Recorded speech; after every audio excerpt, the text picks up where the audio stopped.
In this lecture, we're going to show how we can use the same sketch but in multiple features. So first, let's create a sketch on the top plane.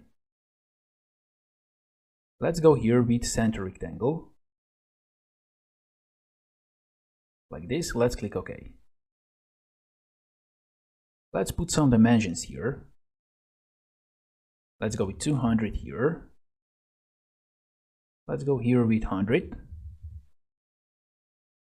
Now let's click OK. Now let's go to circle and let's create a circle here, like this. Let's click OK. Let's go to smart dimension. Let's put here the diameter of 50 millimeters, like this, and let's click OK. Now let's go to features. Let's go to Extruded Boss base. Now here automatically we can see that we have this feature, so the circle is not included. But maybe we want to include a circle, so let's go here to selected contours. Let's click here. Let's choose also this circle here. And now we can choose this rectangle. And now we can define the depth of the extrusion, like this. Let's click OK. And we got this feature. If we open this feature here on the Feature Manager design tree, we can see that we have sketch 1. And now, for example, we want to use this sketch, not the old sketch, but some elements of this sketch to create Extruded Cut. So let's click on this sketch 1. Let's go to Features. Let's go to Extruded Cut. And now let's go down here to Selected Contours. Let's right click and let's delete this. So now we're going to choose only this circle here, as we can see. This one. So we can choose here between this circle and this rectangle, or we can choose both. But now we're going to use this circle. We're going to go here to other direction. Let's go reverse direction, like this. So now here we're going to change the start of the extrusion. We're going to go with offset. And let's put here 25 millimeters, as we can see here. And here for the end, we're going to choose through all, like this. Now let's click OK. And now we got this result. So this hole doesn't go through all. The depth is 25 millimeters. Now let's go to Feature Manager design tree. Let's open Cut Extrude 1, and we can see that we have the same sketch for Cut Extrude 1 and Boss Extrude 1. So here we have sketch 1, and here we have sketch 1 as well.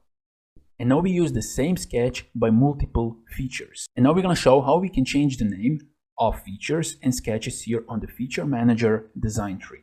So for example, we want to change the name of the Boss Extrude 1. So let's select Boss Extrude 1. Now let's just once click here, left click on the Boss Extrude 1. And now we can change the name. Let's call it Feature 1, like this. Now let's go to Cut Extrude 2. Let's select.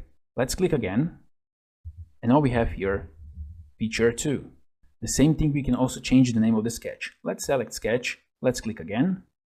Let's call it Sketch 1A. And now we can see that this sketch here automatically changes the name to Sketch 1A, because those two are the same sketches. Now let's go to the Sketch 1A. Let's go Edit Sketch.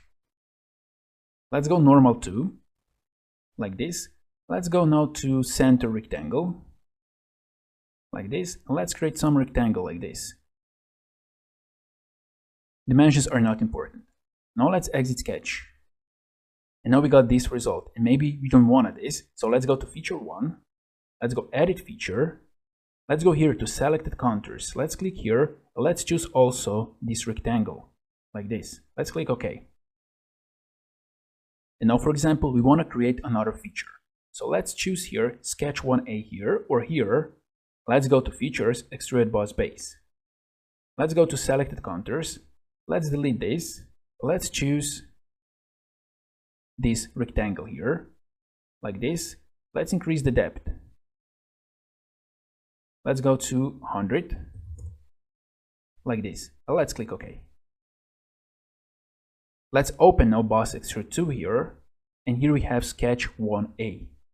So what we show now, we use the same sketch by 3 different features. Feature 1, Feature 2, and Boss Extrude 3 or Feature 3.